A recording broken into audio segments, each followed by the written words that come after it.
Hindi na nga maitago ang sweetness ni na Kim Chiat Paolo Avellino na lalong nagpapakilig sa kanilang mga tagahanga sa bawat behind the scenes na lumalabas online.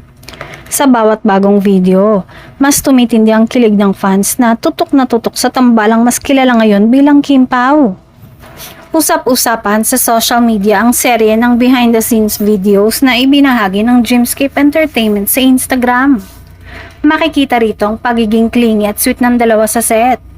Mula sa simpleng haplos at lambingan hanggang sa mga kulitan na ikinatuwa ng kanilang supporters. Marami ang nagsasabing tila mas natural at relax ang dalawa kapag off-cam.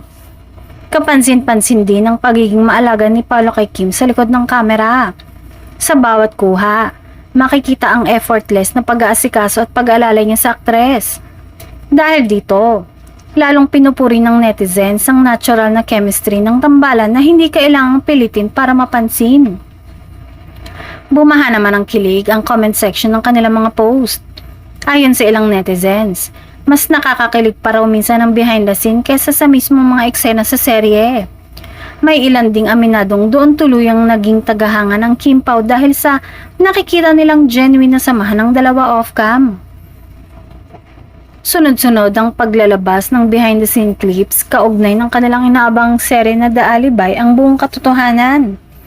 Lalong nadagdagan ng excitement ng fans nang mabalitang ipapalabas din ito sa Free TV, kabilang ang ilang eksenang hindi na ipakita sa streaming platform.